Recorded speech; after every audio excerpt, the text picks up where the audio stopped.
On apprend plus d'une partie perdue que de 100 parties gagnées. Bah c'est vrai. Et c'est clair que le fait d'avoir cette capacité de se remettre en question, c'est vraiment hyper important. On va parler d'échecs dans le prochain épisode, les amis. Bonjour tout le monde. Vous allez me dire, mais Geoffrey, on parle toujours d'échecs dans Essaye encore. Alors oui, ok, mais on va parler d'échecs dans les échecs. Le jeu, le sport aussi. Enfin bon bref, tu vas te comprendre, je t'explique dans un instant. En attendant, bienvenue dans Essaye encore, donc le podcast qui dédramatise l'échec. En gros, ce qu'on apprend ici, c'est que c'est pas grave de se rater, de se planter. Voilà, c'est pas grave. On déculpabilise avec plein d'invités. L'épisode précédent, l'épisode 33, je recevais Arnaud Demanche, humoriste. Si tu l'as pas encore entendu, c'est le moment de repartir en arrière et d'écouter ça. Avec lui, on avait parlé de la situation de l'humour en général aujourd'hui, de quand il avait créé, par exemple, rappelle-toi la cérémonie des Gérards où on distribuait des parpaings d'or, etc. C'est un sacré truc. Il a aussi, il s'est fait passer pour Jacques Chirac sur un blog, ça a fait le buzz. Et puis il a créé un spectacle solo en guise de colère, un espèce de suicide artistique qui finalement l'a fait rebondir. Alors comme quoi, voilà, entre l'échec et la réussite, des fois il y a pas grand-chose. Ça c'est dispo donc un peu partout. Je rappelle aussi, je le dis tout de suite avant d'entamer l'épisode, que Essaye encore est disponible en page Insta, Essaye encore podcast, pour suivre ce qui se passe, donc va t'abonner tout de suite. J'attends, va t'abonner si c'est pas fait. Et puis il y a aussi un petit mail, ce que j'appelle le petit mail, c'est-à-dire que tous les jours, je t'écris un petit mail qui te parle du podcast, qui te parle d'échecs en général, de petits tips, de petites astuces par rapport à ça, des petites réflexions, des questions, des envies, et puis de développement personnel en général autour de l'échec. Voilà, on papote ensemble de ce petit mail et ça permet de suivre l'évolution du podcast. Alors là aussi, file t'inscrire, toutes les infos sont sur la page Insta en question. Et puis sinon, moi je m'appelle Geoffrey Deloup, tu tapes Geoffrey Deloup, essaye encore podcast à un moment donné dans Google et tu vas me trouver quelque part. Voilà. Des pouces, des likes, des commentaires, des partages, tout ça, tu connais. Et puis voilà. On commence donc l'épisode 34 maintenant avec ma nouvelle invitée. Elle s'appelle Andrea Navrotescu. Elle est dans le domaine de l'échec, des échecs, le jeu des échecs. Elle a 25 ans, maître international féminin et membre de l'équipe de France, mais elle t'explique tout ça bien mieux que moi. On a parlé avec elle du stress et de la pression de la compétition, d'une partie qu'elle n'aurait jamais dû perdre mais qu'elle a perdue, de la réaction qu'on a face à la défaite versus la réaction qu'on devrait avoir face à la défaite, de lâcher prise, de psychologie dans le domaine du sport en général mais des échecs ici, du machisme aussi au sein justement de l'échec game, de la série Netflix Le Jeu de la Dame, on a parlé de streaming aussi qui l'a sauvé pendant le confinement, le streaming de jeux d'échecs. Elle nous explique tout ça. Andrea Navrotescu est mon invitée et ça commence maintenant. Bonjour Geoffrey. Bienvenue, merci de passer dans le podcast. Ça me fait plaisir parce que pour le coup, c'est un domaine que je connais pas du tout, les échecs. Le jeu, cette fois. Les échecs autrement, oui, puisque j'en ai fait un podcast. Mais là, effectivement, on va se pencher donc sur une activité que je ne connais pas. Concrètement, j'ai une seule question pour commencer, comme à chaque fois. Qui es-tu ? Oui, alors je suis Andrea Navrotescu, j'ai 25 ans, je suis actuellement un maître international féminin. Donc c'est un titre accordé par la FIDE, Fédération internationale des échecs, et c'est un titre que l'on a à vie. Et je fais également je suis membre de l'équipe de France des échecs. Ouais. Et j'ai remporté à 6 reprises le titre de championne de France dans les catégories junior. Voilà, donc on est quand même sur quelqu'un qui a réussi des trucs pas mal là. Ça passe, ça pourrait, voilà. Ça peut toujours être mieux, mais. Oui, certainement, bien sûr, mais bon, effectivement, je pense qu'on est bien parti pour parler d'échecs. Ici, t'as compris que on abordait les moments où on s'est planté, et en fait, j'aime démontrer l'idée que pour arriver à un moment de réussite dans le podcast, c'est ça, on essaie de dédramatiser l'échec. Pour arriver à un moment, on va dire, de réussite ou qu'on juge comme, il y a forcément, en fait, beaucoup d'autres moments qui ont été ou vécus comme des échecs. Avant de pouvoir finalement arriver. J'imagine qu'on n'est pas championne plusieurs fois de France comme ça, en claquant des doigts. Non, effectivement, ça s'est pas fait en un jour, mais c'est vrai que j'ai quand même ces dernières années, en fait, plus je mûris et plus j'ai tendance à tout relativiser et à prendre du recul sur ce que j'ai fait. Mais c'est clair que sur le coup, ça fait mal. Ah ouais, ça c'est toujours un peu douloureux. On va y revenir dans les prochaines minutes. Peut-être donc commençons par le début. Tu t'es un peu présenté en effet, mais comment les échecs arrivent dans ta vie parce que pour avoir ce niveau aujourd'hui, tu disais à 25 ans, t'as commencé à jouer genre à quel âge? Alors j'ai commencé à jouer à 5 ans.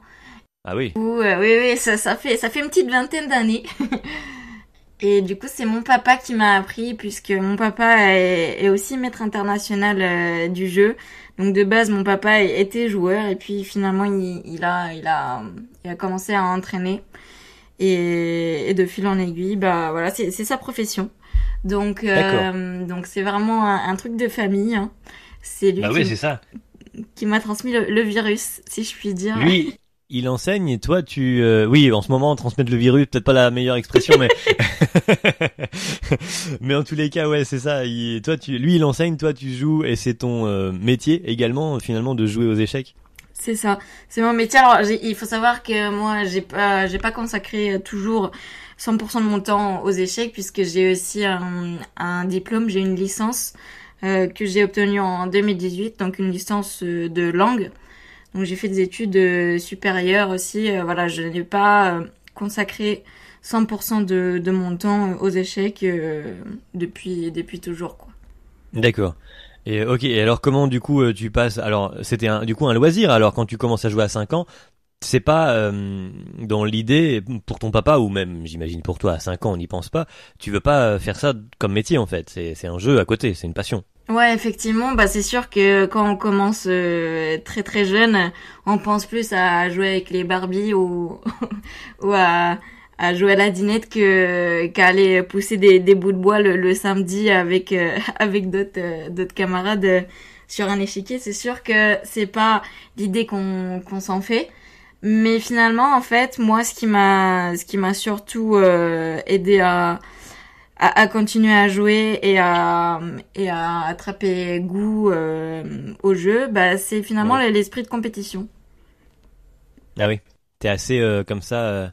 Dès qu'il y a un challenge, tu vas vouloir le relever quoi. Ouais, c'est ça, c'est vraiment ça. C'est que dès toute petite, j'ai fait des compétitions. D'ailleurs, j'ai remporté mon premier titre de championne nationale, donc de Roumanie, puisque je suis née en Roumanie et j'ai vécu jusqu'à mes 9 ans. Et j'ai remporté donc mon premier titre de championne de Roumanie à 8 ans seulement, dans la catégorie moins de 10 ans. Donc déjà à l'époque, j'avais fait mes preuves.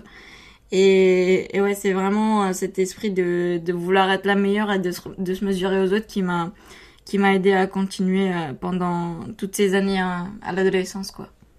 Est-ce que ça t'a joué des mauvais tours des fois? Parce que vouloir être la meilleure, effectivement, on peut des fois se frotter à son propre ego. Et puis, ça peut être difficile. Ouais, c'est certain. Le problème que j'ai très souvent rencontré, enfin à partir d'un certain moment en tout cas, c'est que quand quand tu commences à être la meilleure de la catégorie, du coup tout le monde te prend un peu pour cible, puisque t'es vraiment l'homme à abattre, quoi. Mhm. Et que du coup ça provoque moi typiquement, même quand j'étais jeune, je m'en souviens, il y avait des fois quand je rencontrais mes meilleurs adversaires de ma catégorie, je savais que c'était des parties très importantes, mais ça me faisait même pas dormir de la nuit, etc. Et du coup, vraiment ce stress et le fait de finalement d'être habitué à être la meilleure très tôt, bah ça a généré énormément de stress, de prise de tête, et finalement c'est clair que des fois je prenais plus ça comme un jeu, et finalement c'est aussi ce qui a fait défaut. Mhm. Ça te mettait une pression. Ouais, beaucoup de pression, beaucoup de pression. Même mes parents qui ont toujours voulu que je sois la meilleure, vraiment partout, hein, que ce soit à l'école ou aux échecs. Du coup, forcément, quand t'es habitué à ce que tu sois numéro un tout le temps, bah voilà, c'est pas évident quand même à porter toute cette pression. Surtout que bon, j'étais très jeune, hein, mais c'est clair que ça a pas cette exigence de l'excellence, ça a pas forcément été toujours facile à porter comme charge. Ouais, je comprends. Tu le mentionnes là de la part de tes parents. Est-ce que toi aussi tu te l'imposais finalement? Alors j'imagine que oui par rapport à tes parents, mais est-ce que toi avec toi-même tu aussi t'imposais cette exigence? Bah moi avec moi-même, c'est sûr que je concevais pas de pas gagner finalement, parce que bah c'est vrai que je même évidemment les échecs c'est un jeu d'ego, hein. C'est sûr que on va pas se le cacher. Et c'est clair que même au niveau par exemple de mes sélections en équipe de France, j'avais vraiment envie de redécouvrir de l'équipe de France des jeunes, puisque chaque année pour les championnats d'Europe et les championnats du monde, ben on se réunissait tous et on allait tous à l'étranger, tous ensemble participer aux championnats d'Europe et du monde. Et c'est sûr que moi c'était quand même un de mes gros objectifs de l'année, donc je concevais moi-même je concevais pas de pas gagner également. C'est clair que c'était hors des questions pour moi après le championnat de France. En tout cas, j'aurais vu ça comme un gros échec de pas revenir avec le titre à la maison, ouais. Et du coup, comment ça s'est passé alors la première fois où il y a eu un véritable enjeu? T'as gagné ou t'as perdu? Alors la première fois qu'il y a eu un véritable enjeu, c'était donc en 2007. Je me rappelle, c'était mon tout premier championnat de France. Et c'était au Grand Bornand, dans une station de ski. C'était magnifique, le cadre était magnifique. Mais la première fois, en fait, en gros, les catégories échecs, c'est avec des filles donc du même âge, mais on change de catégorie tous les 2 ans. Et donc la première fois en 2007, dans les années impaires, bah finalement j'étais dans la première année de ma catégorie. Et du coup, ce qui fait que je concourais tout le temps avec des filles qui avaient forcément donc plus d'expérience que moi et qui étaient tout simplement qui étaient plus âgées que moi. Et la première fois, bah, je crois que j'ai fini 6 ou 7e. Bon, c'était pas un résultat terrible. Mais d'un autre côté, bon, je savais que je venais d'arriver en France et que j'allais devoir galérer clairement pour être la meilleure. Donc finalement la première fois c'était le résultat plus ou moins attendu, dans le sens où je venais d'arriver, il y avait pas trop on savait pas ce que je valais non plus, et puis les gens me connaissaient pas en France, et voilà, il y avait pas particulièrement d'attente derrière ma participation au championnat de France. Mais ensuite donc déjà en 2008, l'année juste après, bah, j'ai commencé déjà à gagner mon premier titre de championne de France. Donc ça s'est fait super rapidement finalement. Et ouais, et déjà donc à partir de 2008, ça commençait déjà à devenir plus corsé. D'accord.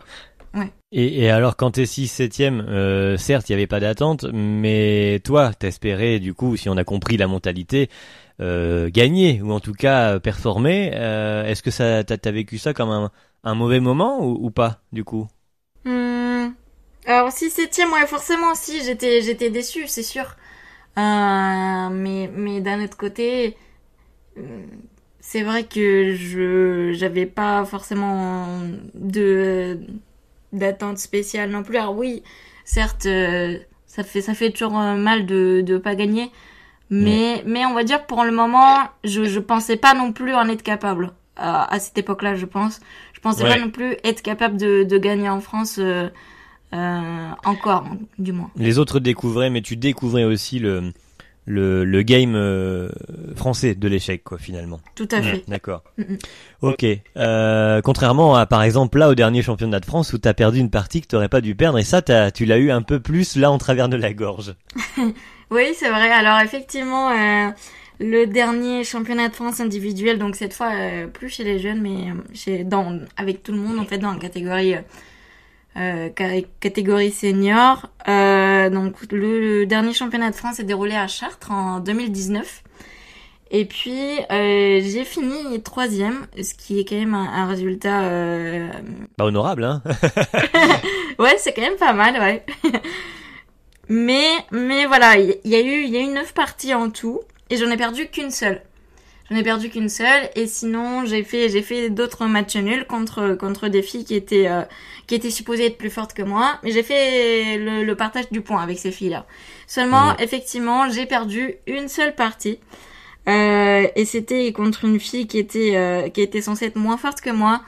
Et en plus, c'était une partie que j'aurais vraiment pas dû perdre du tout, vu comment s'était engagée la partie. Mais pourtant, j'ai eu une espèce d'absence à un moment donné. Et puis j'ai fait une gaffe. J'ai pas vu un coup enfin, je l'ai vu au moment de jouer le coup, mais c'était trop tard. Et puis du coup, je perds la partie. Alors, terrible déception, terrible désillusion, puisque c'était sûr que j'étais très en forme à ce championnat-là. Et donc de perdre cette partie, et surtout sur une gaffe, une partie qui était très bien engagée, je m'en souviens encore, et je la classe clairement dans mes top 3 pires parties perdues, toute époque confondue. Donc ouais, c'est clair que... Alors, comment elle est la Andrea qui s'en veut et qui échoue entre guillemets là par rapport finalement à tes propres objectifs, comment c'est la réaction derrière ça alors? C'est tu pleures en petite boule dans un coin de ta chambre ou t'y retournes dès le lendemain affronter une nouvelle personne et c'est reparti pour un tour? Alors, la réaction qu'on devrait avoir face à la défaite, c'est évidemment essayer d'oublier le plus vite possible, puisque bien entendu, il y a d'autres parties qui doivent avoir lieu dans le tournoi. C'était pas la dernière partie du tournoi. Ouais. Dans l'idéal, on devrait passer le plus rapidement possible à autre chose. Mais dans les faits, je ruminais toute seule dans ma chambre. Bon, heureusement, j'ai eu la chance d'être accompagnée par mon entraîneur à ce tournoi-là.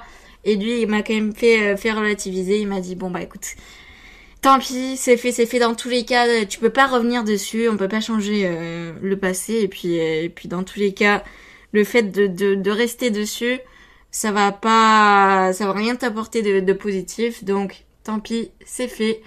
Maintenant, il faut passer à autre chose, et puis il faut essayer d'oublier, et puis après le tournoi, on verra le pourquoi du comment, mais finalement, il faut arrêter de ruminer, il faut arrêter de ressasser la partie, de se la refaire dans la tête et de passer autant de temps dessus, puisque dans tous les cas c'est passé et il faut passer à autre chose. Oui, c'est ça, c'était en 2 temps. Il fallait donc en effet réussir à lâcher prise sur l'instant pour passer à la partie suivante et avoir toute ta tête finalement disponible. Mais il fallait pour autant par après analyser quoi. Il y a cette partie d'analyse qui est quand même assez, j'imagine, comme dans tout sport finalement, assez présente. Ah oui, c'est clair, le fait d'analyser ces parties, c'est hyper important, même si c'est clair que ça fait mal. Il y a pas d'autre mot.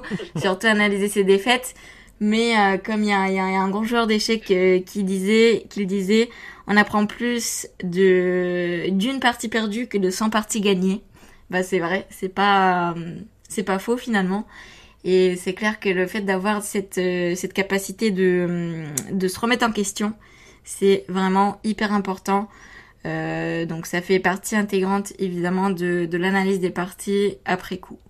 Et on a compris que t'étais quand même un tempérament, voilà, de gagnante. Est-ce que du coup, apprendre à perdre, ça fait partie de l'entraînement?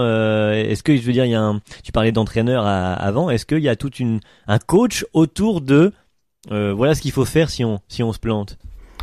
Alors je pense que contrairement même à ce qu'on peut penser, la partie vraiment psychologique, gestion de la défaite, etc., c'est un peu négligé dans les échecs, bien que ce soit un sport de l'esprit. Et je pense qu'il faudrait carrément beaucoup plus intervenir là-dessus. À mon avis, dans les échecs, on n'est pas assez préparé, même psychologiquement, hein, toute cette partie méditation et même la partie confiance en soi. Voilà, je pense qu'on travaille pas. C'est pas un sport dans lequel on travaille suffisamment, peut-être avec des psychologues ou peut-être avec des coachs mentaux. c'est clair que il y a un gros progrès à faire là-dessus et que, à mon avis, je pense que en tant que joueur, on n'est pas assez préparé à encaisser les défaites finalement. Et clairement, à mon sens, il y a des progrès à faire là-dessus. Et qu'est-ce que t'en as retiré alors du coup de cet échec-là? Ce que j'en ai retiré surtout, c'est que finalement, c'est pas, rien n'est grave en fait, rien n'est grave. Et puis et même ce que je pouvais penser, je pouvais penser que finalement j'étais un peu la seule à être affectée de cette manière-là. Mais finalement non, en fait. Finalement non. Il y a même je vois même il y a je donne cours à des gens qui sont un peu plus débutants et qui me racontent leur partie et qui me disent oui, et là j'avais telle et telle pièce de plus, j'étais complètement gagnant et puis finalement je fais ce coup-là qui me fait perdre la partie et je m'en voulais pendant des jours, etc. Et je me dis ah ouais, quand même, en fait c'est finalement le truc de gestion de défaite, ça se fait à n'importe quel niveau, pour n'importe quelle partie et pour n'importe quelle compétition, que ce soit même pour des compétitions dont finalement dont on s'en fiche un peu, hein, même. Ouais. Même une partie, je dirais, entre amis, si t'as décidé que tu voulais gagner, ça va te faire mal de perdre, quoi. C'est exactement ça. Et donc finalement on se rend compte que tout le monde doit être exposé à ça et que tout le monde a ce problème-là et que c'est pas un truc ingérable non plus, puisqu'il y a quand même beaucoup d'autres gens qui ont perdu avant toi. Il y a beaucoup d'autres gens qui vont perdre après toi. Et c'est juste comme ça. Il faut relativiser, en effet, c'est l'une des clés. Et puis ça, ce phénomène, c'est moi ça qui m'intéresse, c'est que on le retrouve. C'est pour ça que je fais ce podcast. On le retrouve finalement partout. On parle de partie d'échec, mais concrètement, la sensation d'avoir raté un truc et rester bloqué dessus. Hors des échecs, ça peut être n'importe quel domaine. On passe le permis, on peut se retrouver dans la même situation, on est au travail, on peut se retrouver dans la même situation, etc., etc. Et donc du coup, ce mécanisme-là, en effet, tout le monde peut s'identifier. Et qu'est-ce que t'as aujourd'hui, alors maintenant, peut-être que tu l'as vécu, comme astuce ou précaution avant une prochaine partie, par exemple?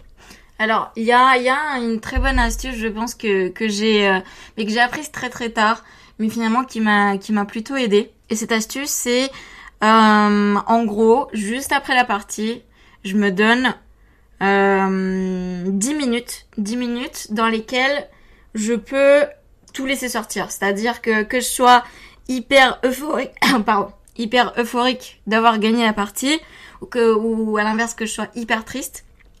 Il y a 10 minutes, juste après la fin de la partie, où je peux tout laisser sortir, mais je peux crier. Bon, faut que je sois un minimum isolé et tout. Oui, c'est sûr. Pour pas qu'on prenne pour une folle. Mais voilà, il y a 10 minutes où je peux tout laisser sortir. Et après, la clé, c'est de se dire, ok, c'est bon, j'ai extériorisé toutes mes émotions fortes. Maintenant, je redeviens un peu plus, normal, quoi. Ouais. Plus mesuré. Et le tournoi continue. Mais ouais, je pense que c'est hyper bien d'avoir ce temps justement où tu peux extérioriser et où tu peux finalement faire un peu le deuil de ce qui vient de se passer et pour passer à autre chose tout de suite après, quoi. Comme ça, tu vis ton émotion, qu'elle soit bonne ou mauvaise, que ce soit parce que t'as réussi, t'es effectivement euphorique, content, ou alors t'as raté et t'es triste, mais du coup tu vis quand même ton émotion en t'accordant un temps, en donnant un timing, tu te limites forcément et ton cerveau est conditionné à du coup n'utiliser que ce temps-là ou presque. Et puis ouais, tu peux repartir ensuite. C'est marrant parce que moi j'ai vu ce truc-là alors je l'ai lu dans des bouquins de développement personnel, j'aurais pu dire lequel précisément, mais en effet c'est une astuce qui fonctionne. Et je l'avais vu aussi comme quoi on peut en apprendre simplement en regardant la télé. Dans la série Lost, je sais pas si tu as déjà regardé, jamais. La série Lost, à un moment donné, le personnage principal est médecin. Il raconte quand lors de sa première chirurgie, il foire un truc. Et effectivement, s'il y a un endroit où tu peux pas foirer vraiment, c'est quand t'es chirurgien.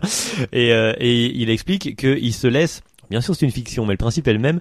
il se laisse 5 secondes pour avoir peur de l'instant où il est, parce qu'il a la vie de quelqu'un dans les mains. Il s'est autorisé 5 secondes où il a ressenti, oh là là, putain, j'ai peur. Et là, il s'est laissé 5 secondes pour avoir peur, et derrière, il dit, à partir de là, après, la peur est partie, et j'ai recousu, etc., machin, je me suis occupé du patient. Bref, c'est une anecdote totalement de fiction, mais une fois de plus, le même phénomène, et ça se retrouve aussi, je te disais, dans les bouquins de développement personnel. Donc ouais, c'est une bonne astuce. Que tu as découvert tard, comment tu l'as découverte? Alors c'est un peu rigolo parce que je surfais sur le net à la recherche effectivement des petites astuces et tout, et puis Ah oui, quand même. non mais si, quand même, ouais. et je tombe sur le blog de, en gros c'est un joueur professionnel d'échecs, enfin un ex-joueur professionnel, puisque là maintenant en gros lui ce qu'il veut faire c'est que il voulait arrêter de travailler à 100% pour lui, et donc il voulait se consacrer à aider les autres finalement. Et donc lui apparemment il a lu pas mal de bouquins de développement personnel, etc. Et donc voilà, c'est dans sa newsletter que j'ai découvert cette astuce, et je me suis dit bah, finalement en fait c'est vraiment pas mal.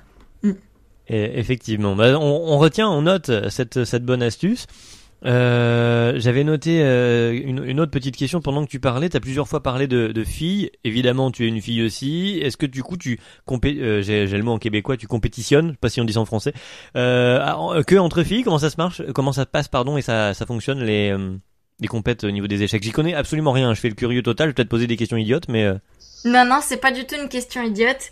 Et il y a plein de gens justement qui comprennent pas vraiment cet aspect-là. Donc je vais essayer d'expliquer au mieux possible. Alors, ce qui se passe dans les échecs, c'est que il y a des catégories filles, mais uniquement pour les compétitions vraiment très importantes du genre championnat de France, championnat d'Europe, etc. Et sinon, la plupart des tournois sont ce qu'on appelle des open. Donc, la plupart des tournois sont mixtes et ouverts à tous. Mais voilà, certaines compétitions, il y a des catégories 100% féminines. Et en fait, finalement, pourquoi il y a des catégories 100% féminines? Bah, tout simplement pour encourager la pratique et faire en sorte de créer même des rôles modèles, faire en sorte de voilà, faire évoluer la population féminine en général d'un sport qui est historiquement très masculin, voire même machiste, hein, j'ai envie de dire, puisque ça allait être ma question suivante. Est-ce que tu avais justement toi vécu des choses peut-être un peu qui peuvent s'apparenter à un échec, ou un moment d'échec, ou un sentiment d'échec par rapport à ça, des réflexions, des attitudes? Bah, c'est sûr qu'on le vit toujours d'une manière ou d'une autre. Ça, on le vit toujours mal. Le fait qu'il y ait des catégories féminines à certains tournois, et que du coup, même par exemple, parfois, il y a cette expression, moi qui m'énerve au plus haut point, mais pourtant c'est une expression qui existe, et c'est très très péjoratif, mais l'expression women chess, donc les échecs féminins, ben en fait, il y a quand même une grosse connotation négative derrière, et c'est un peu pour désigner genre les échecs de comptoir, les échecs un peu pas corrects. Et finalement, c'est juste énervant, et même au niveau de l'entraînement. Enfin, en fait, il y a tellement de choses qui vont pas. Mais juste pour donner un exemple, au niveau de l'entraînement, quand j'étais jeune, je connais clairement beaucoup de filles qui ont arrêté à l'adolescence parce que, en fait, les filles étaient pas vraiment entraînées pour aimer le jeu en soi. Elles étaient surtout entraînées pour gagner des titres, puisque quand même il y avait pas beaucoup de concurrence, enfin il y avait en tout cas moins de concurrence chez les filles que chez les garçons. Et donc le fait de gagner des titres, bah ça apportait un peu de la fame, enfin de la renommée au club, à l'entraîneur, etc. Et donc les filles, elles étaient entraînées vraiment pour... Ah oui, ça servait de plus-value uniquement, de faire valoir, quoi. Voilà, c'est ça. Ouais. Et le problème de ça, c'est que une fois que tu quittes les catégories jeunes, elles arrêtent les échecs tout simplement parce qu'elles avaient pas cet amour du jeu, Et même au niveau de l'entraînement, bah les jeunes filles, une fois qu'elles passent les catégories juniors, bah elles sont complètement lâchées dans la nature, puisque finalement ça n'a plus aucun intérêt de les entraîner, puisque on sait que dans tous les cas, bah voilà, ils ont gagné leur titre chez les jeunes, mais maintenant, enfin chez les seniors, c'est autre chose quoi. Et donc voilà, on est complètement un peu lâché dans la nature, livré à soi-même. Et c'est ça qui est un peu malheureux et qui contribue également au fait que qu'en général on soit moins forte que les hommes et qu'on soit beaucoup moins. Voilà, c'est vraiment un tout et même ça se voit au niveau de la formation également quoi. Et justement, alors s'il y avait pas cette catégorisation et que une femme mettait une belle branlée à un bonhomme dans un championnat de France, ça permettrait pas justement de redorer un peu ça? Alors effectivement, il y a deux états d'esprit, j'ai envie de dire. Il y a l'état d'esprit où on pense que ce serait pas mal de tout mixer et donc de directement faire jouer les filles avec les gars. Et donc l'autre état d'esprit qui est au contraire de séparer encore plus, donc d'organiser encore plus de tournois féminins. Alors moi mon avis là-dessus c'est que le problème c'est qu'on n'a pas assez de femmes pour pouvoir atteindre des proportions où on peut mixer correctement. C'est-à-dire que là, si du jour au lendemain, dans l'état actuel des choses, donc par exemple à la Fédération française d'échecs, on a 20% de licenciés femmes, si dans l'état des choses actuelles, on décide d'enlever donc toutes les compétitions féminines, tous les prix féminins, voilà, bah il y aura plus personne qui pourra être professionnel dans l'échec déjà. D'accord. Et je pense selon moi que ça va conduire tout simplement à ce que tout le monde déserte les échecs parce que finalement il y a pas forcément d'enjeu non plus et comme je disais précédemment, moi ce qui a fait en sorte que peut-être que je devienne aussi forte, c'est aussi l'esprit de compétition.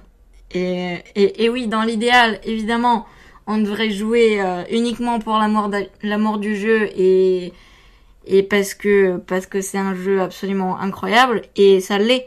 Mais c'est juste que tu quand même enlever l'esprit compétitif.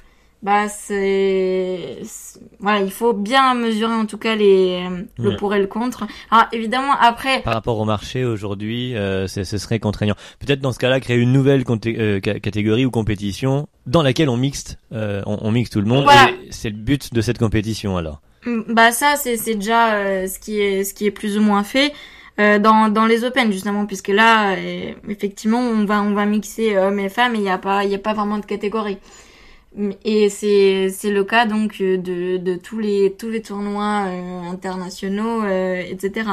Mais c'est vrai qu'il y a pas mal de gens enfin surtout des hommes évidemment qui se plaignent du fait que oui c'est injuste que les femmes soient payées alors qu'en soi intrinsèquement on a un niveau moins élevé que les hommes.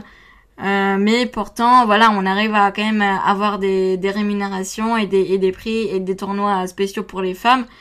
Et c'est sûr qu'il y a plein d'hommes qui se plaignent de ça et qui trouvent ça un petit peu injuste, quoi. Ouais. Mais bon, voilà, c'est pas évident de faire la part des choses et c'est pas évident non plus d'agir en fonction de la population générale et même en fonction de la vie de tous parce que le problème c'est que si on demande l'avis de tout le monde, bah forcément comme il y a 80% des gens qui sont des hommes et qui sont donc pas directement concernés par les tournois et par toutes les mesures, bah voilà, leur avis va être un peu biaisé forcément. Oui, je comprends évidemment. Ok, sujet très actuel, c'est parfait. Sur le sujet des échecs en tant que tel, du jeu, est-ce que la série Netflix là, le jeu de la dame parce que t'es quand même jeune pour le coup, t'as 25 ans, on le disait tout à l'heure en démarrant, tu joues aux échecs et ça depuis 20 ans. Est-ce que toi tu as vu un changement, un engouement? Alors après, il faut voir s'il durera, mais est-ce que t'as remarqué quelque chose par rapport à cette série qui Bah, permettrait peut-être de remettre ça un peu plus justement au goût du jour et peut-être de faire évoluer ce qu'on abordait là à l'instant. Et bah oui, finalement, avec la série The Queen's Gambit, donc le jeu de la dame, j'ai effectivement noté un engouement considérable autour du jeu d'échecs. Finalement, les échecs, d'un coup, c'est passé un peu de l'état de jeu de société un peu ringard, un peu vieillot, à sport à la mode. Et c'est sûr que ça a été rendu de manière très très esthétique par la série justement. Et je l'ai moi-même noté parce que même au niveau de l'intérêt des médias, j'ai été amenée à donner pas mal d'interviews aux différents médias, etc. Donc ça, c'est clair que ça a créé un gros engouement autour de la discipline, et je pense que ça a attiré de plus en plus de gens vers les échecs. Justement, il y en avait pas mal déjà qui savaient peut-être déjà jouer et qui s'y sont remis finalement. Mhm.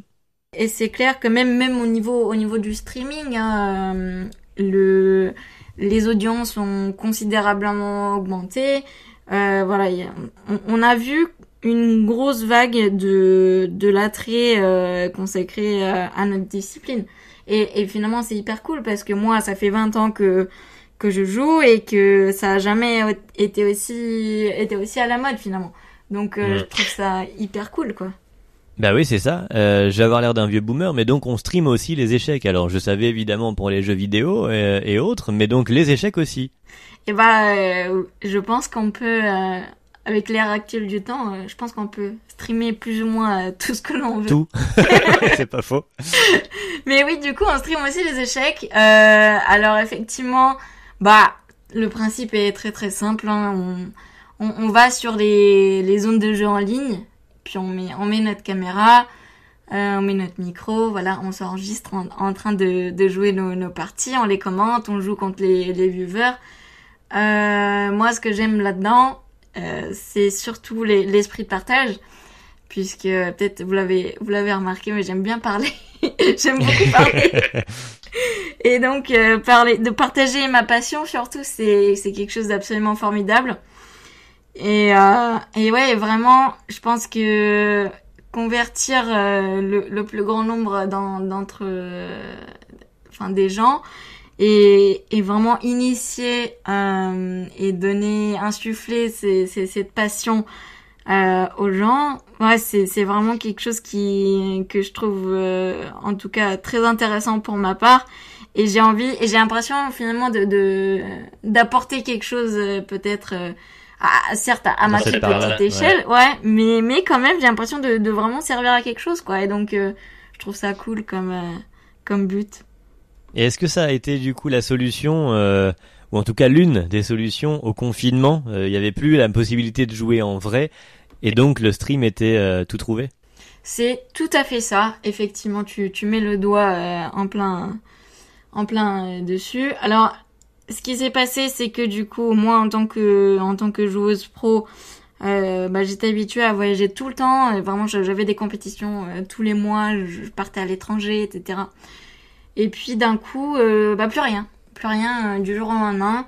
Ouais, ça, c'était dur, j'imagine. Ah ouais, ça, très très compliqué parce que du coup, même tout ce qui est motivation de l'entraînement, vu que t'as plus aucune échéance qui approche, compliqué de garder la motivation, compliqué de continuer à s'entraîner, compliqué même de faire, peu importe, juste de faire quelque chose lié aux échecs, puisque tout était au point mort en fait.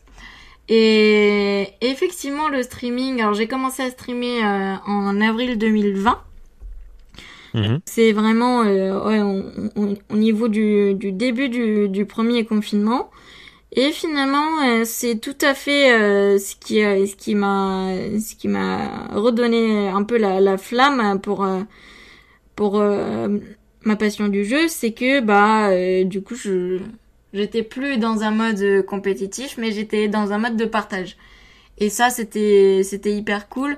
C'était vraiment ce qu'il me fallait. et je pense que j'ai plutôt bien réussi à me réorienter justement à retrouver finalement un but dans ma vie professionnelle. Ouais. C'était plus celui de la compétition, mais voilà, un autre était trouvé, quoi. C'est clair, exactement. Et finalement, le monde du e-sport, le monde du streaming, voilà, c'est vraiment un monde qui me plaît. Et à l'heure actuelle, voilà, ça va faire 2 ans que je suis toujours dedans. Et ça a été donc la seule solution quand tu étais pas bien de plus jouer, c'est la seule chose entre guillemets qui t'a redonné un peu de motivation. Ouais, vraiment, ça a été la seule chose.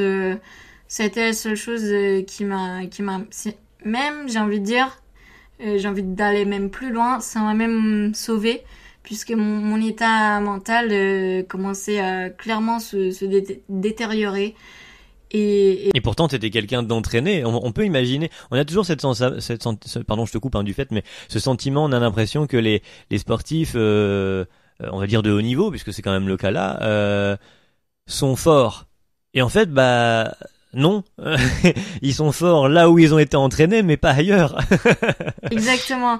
C'est sûr que d'avoir les habitudes, d'avoir des échéances, d'avoir une vie finalement plus ou moins planifiée, que du jour au lendemain on t'enlève tout, c'est clair que non, t'es pas préparé à ça, malheureusement. Et du coup, c'est clair que c'était vraiment très très très très dur de continuer à se fixer même des objectifs, puisqu'il fallait créer de toutes parts justement des objectifs qui n'existaient pas. Donc fallait un peu s'inventer une vie, et fallait réussir à se remotiver et voilà, et c'était clairement pas évident du tout. Et moi, je sais que j'ai vraiment très mal vécu le fait de plus du tout avoir de compétition, puisque j'avais quand même arrêté mes études exprès pour être pro dans les échecs. Puis finalement, voilà, il y a le confinement. Donc c'était pas quelque chose de facile à vivre, non, ça c'est sûr. Aujourd'hui, ça va mieux, du coup. Aujourd'hui, ça va beaucoup mieux, et finalement, tout ce côté streaming, j'ai réussi à même l'intégrer dans ma vie de tous les jours. Donc finalement, c'est pour ça que je dis que c'est peut-être ce qui m'a sauvée, c'est peut-être l'opportunité d'une vie finalement, puisque aujourd'hui je continue à faire ça. Et j'adore ça, et maintenant quand j'ai envie de streamer, je stream, je me force pas, puisque dans tous les cas les compétitions ont repris, et que je voyage à nouveau. Tu peux mixer les deux, voilà, t'as finalement ajouté une corde à l'arc. Cette pandémie n'aura pas eu que du mauvais. Exactement, j'ai réussi à trouver un équilibre, donc c'est fantastique. Bon, très bien. On arrive sur la dernière partie de ce podcast. Je pose généralement une question aux invités. C'est qui t'aimerais entendre faire ce que tu viens de faire, raconter un peu ces plantades. Alors des gens morts ou pas, vieux ou pas, que tu connais ou pas. Voilà, qui t'aimerait entendre plutôt faire la même chose que toi.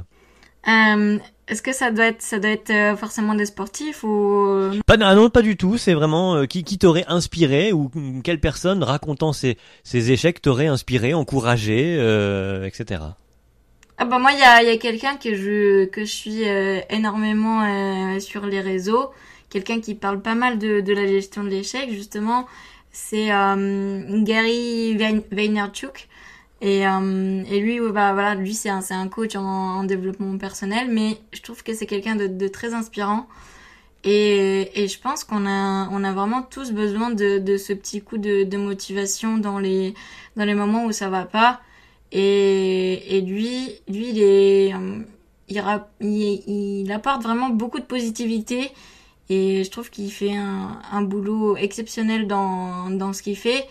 Et ouais, clairement, ce serait pour moi une source d'inspiration, Gary Vaynerchuk, Gary V sur YouTube, je pense. Ouais. Et ouais, lui, je l'admire clairement. Il y a quand même beaucoup de gens qui m'inspirent, mais ouais, lui particulièrement, ouais.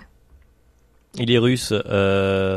Tu l'as connu par exemple parce que tu es d'origine de Roumanie ou pas du tout? Non, c'est parce que Non. je m'intéresse au Au développement? au développement personnel, tout simplement, ouais. Et c'est parce que j'ai fait des recherches dessus, mais pas, il y a pas vraiment de raison. De lien, quoi. Ouais, d'accord. Ok, simplement, bon, voilà, cette personne t'inspire et bon, oui, bah, je vois qu'en effet, le monsieur culmine à 9,8 millions d'abonnés sur son Insta, par exemple, donc très suivi, en effet. Apparemment, il doit influer sur pas mal de vies. Ok, bah écoute, alors je parle pas bien le russe, donc je te garantis pas du tout de le recevoir, mais Non, mais il parle anglais, il est anglais. Ah bon, bah voilà, très bien. Alors, bon, on pourrait éventuellement, si j'améliore mon niveau d'anglais. C'est une idée. Très bien. Et donc, alors, comment dire, quelles astuces peut-être, ou en tout cas, qu'as-tu appris de lui alors, au-delà du fait qu'il parle du développement personnel, qu'est-ce qui t'amène à faire que tu voudrais l'entendre lui? Bah lui, c'est vraiment, c'est un truc de dingue parce qu'il a vraiment pas une vie. Enfin, il a une vie un peu atypique, c'est-à-dire il s'est réorienté professionnellement très très tard. Il a commencé une nouvelle activité à genre 35 ans. Et finalement, c'est vraiment ce côté de... Il n'est jamais trop tard pour commencer à entreprendre quelque chose finalement. C'est vraiment, ouais, c'est ce côté avoir confiance en soi, même s'il y a plein de gens qui disent ouais, mais c'est trop tard, tu peux pas faire ça maintenant. Bah finalement non, en fait il est jamais trop tard et il y a toujours une part de ouais, il faut avoir foi en fait, il faut avoir foi en soi, il faut avoir foi en ses capacités et il est jamais trop tard pour commencer à apprendre de nouvelles choses, bien que la marche puisse sembler très haute et que finalement le de journey, comment dire, le processus peut sembler extrêmement compliqué. Et puis après, on retient que bah, quand on se fixe un gros objectif, on le découpe en petites étapes et forcément, c'est beaucoup plus aussi simple de s'y mettre et de lancer un premier pas quand on veut se lancer. Donc il est pas trop tard pour que je commence à jouer aux échecs alors. Pas trop tard, jamais trop tard. Tu m'apprends, on fait une partie? Allez. Allez. Merci Andrea d'être passé dans le podcast. À bientôt. Pas de problème.